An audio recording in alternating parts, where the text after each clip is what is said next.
मित्रांनो, बोलणाऱ्यांची चिरमुरे सुद्धा विकली जातात आणि न बोलणाऱ्यांचे मोतीचूर सुद्धा विकले जात नाहीत. भाषणाच्या बाबतीमध्ये नेमकं असंच आहे. अनेकांना भाषण करण्याची इच्छा असते, ओढ असते, मात्र बऱ्याचदा भीतीपोटी ते भाषण करत नाहीत. भाषणासाठी नेमकं काय लागतं हे आज आपण पाहणार आहोत. खरं तर मला असं जाणवलं, मला असं काही दिसलं की बऱ्याच वेळेला भाषण करावं लागतं म्हणून कित्येकांनी पद सुद्धा घेतली नाहीत. एखाद्या संस्थेचं अध्यक्षपद स्वीकारायचं असेल तर कार्यक्रमाच्या निमित्तानं भाषण करावं लागेल म्हणून मी पद सुद्धा घेतली नाहीत. मात्र मी तुम्हाला सांगेन की निर्भयपणे पद घ्या, निर्भयपणे तुम्ही भाषण करा. भाषण करणं हा खूप सोपा प्रवास आहे. तुम्हाला वैखरीचे वारकरी व्हायचं असेल तर मी तुम्हाला ज्या गोष्टी सांगतो त्या तुम्ही खूप काळजीपूर्वक ऐका. भाषणासाठी काय लागतं तर भाषणासाठी आपली मूळ भाषा लागते. मला विश्वासाने सांगेल, तुमची जी बोली भाषा आहे ते बोली भाषेला तुम्ही थोडंसं विकसित केलं तरी सुद्धा तुम्हाला भाषण करताना दाद मिळेल. मात्र या वाक्यासारखी तुमची भाषा असली पाहिजे, त्या वाक्यासारखी तुमची भाषा असली पाहिजे असं जर तुमचा गैरसमज असेल तर तो गैरसमज तुम्ही मनातून काढून टाका. त्यामुळे तुमची जी मूळ भाषा आहे त्या मूळ भाषेमध्ये तुम्ही भाषण करा आणि मी तुम्हाला खात्रीने सांगेल की तुमचं ते भाषण लोकांना आवडेल. दुसरी महत्वाची गोष्ट सांगेल की भाषणासाठी काय लागतं तर भाषणासाठी निरीक्षण शक्ती तुमच्याकडे असावी लागते. तुम्ही ज्या भागामध्ये जाता, ज्या गावाला जाता, ज्या रस्त्यावर प्रवास करता त्यावेळेला तुम्हाला कोणती दृश्य दिसली, ती दृश्य तुम्हाला एखाद्या भाषणामध्ये विषयाच्या अनुरूप सांगता आली तर तुमच्या भाषणाला दाद मिळू शकते. खरं तर हे प्रसंग खरं जिवंत प्रसंग मानले जातात आणि तुम्ही तुमच्या डोळ्याने ते पाहिलेले असतात आणि त्या प्रसंगाला तुम्हाला मूळ विषयाशी जर अनुरूप असतील तर ते जोडले तर मी तुम्हाला सांगेल की तुम्हाला इतर कोणतेही भाषण पाठ न करता तो प्रसंग जरी तुम्ही भाषणामध्ये सांगितला तरी सुद्धा तुमचं भाषण लोकांच्या मनाचा वेध घेईल. तिसरी महत्वाची गोष्ट तुम्हाला सांगेल की भाषणासाठी वाचन लागतं. वाचन हे अनिवार्यच आहे, कारण भाषणामध्ये शब्दशक्तीचा प्रभाव खूप मोठा आहे आणि ही शब्दशक्ती तुम्हाला वाचनातून मिळत असते. वाचनातून ती तुम्हाला आत्मसात करावी लागते. त्यामुळं तुम्हाला वाचन हे अनिवार्य आहे. वाचन तुम्हाला करावं लागेल. वेगवेगळ्या विषयांवरची पुस्तकं तुम्हाला वाचावी लागतील, त्याची टिपणं तुम्हाला करावी लागतील, तुम्हाला आत्मचरित्र वाचावी लागतील, काही चरित्रात्मक ग्रंथ तुम्हाला शोधावे लागतील, त्यातले काही प्रसंग तुम्हाला निवडावे लागतील. ते निवडलेले प्रसंग तुम्हाला भाषणामध्ये सांगण्यासाठी उपयुक्त असतात. असेच प्रसंग श्रोत्यांच्या मनाचा वेध घेत असतात आणि म्हणून या पद्धतीचं वाचन टिपण तुम्हाला करावं लागेल. चौथी महत्वाची गोष्ट तुम्हाला सांगली की तुमच्यामध्ये भाषणासाठीचा आत्मविश्वास असला पाहिजे. खरं तर हा आत्मविश्वास भाषणासाठीच नाही तर तो कोणतंही काम हाती घेतल्यानंतर पूर्णत्वाला नेण्यासाठी सुद्धा हा आत्मविश्वास लागतो. आत्मविश्वास कुठेही विकत मिळत नाही, तो आपल्यामध्येच असतो, फक्त तो तळ पातळीला असतो. त्याला तुम्हाला पृष्ठभागावर आणायचंय आणि हा आत्मविश्वास भाषणासाठी लागतो. तो आत्मविश्वास तुम्हाला पुन्हा जागृत करायचा आहे, तो आत्मविश्वास पुन्हा तुम्हाला पृष्ठभागावर आणायचा आहे. तर त्यासाठी तुम्हाला भाषणच करायला लागेल.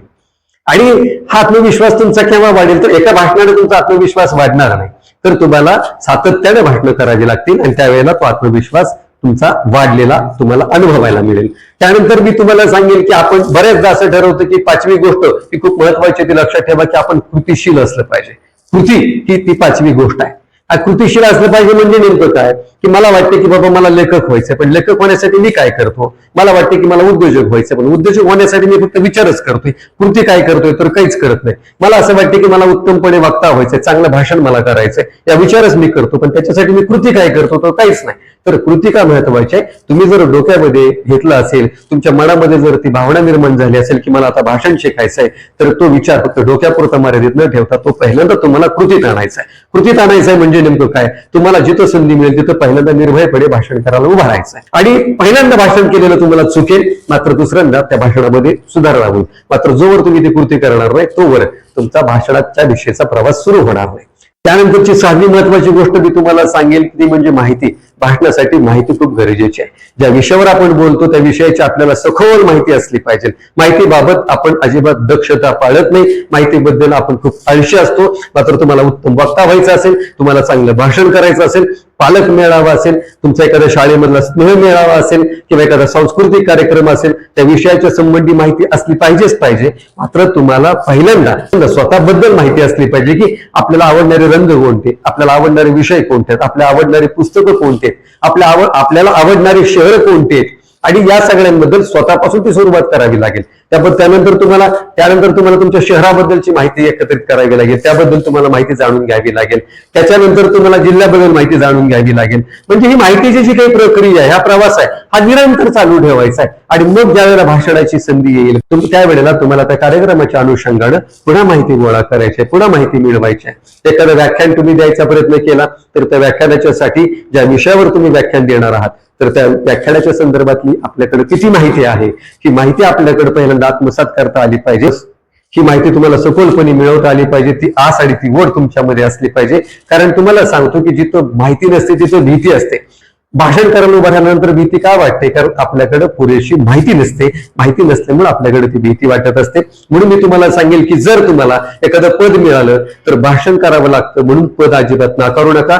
बिनधास्तपणे पद घ्या आणि भाषण करण्याचा प्रयत्न करा. मी गेले 9 वर्ष झालं बार्शी सोलापूर जिल्हा इथं मी भाषणाचं प्रशिक्षण देण्याचं काम करतोय.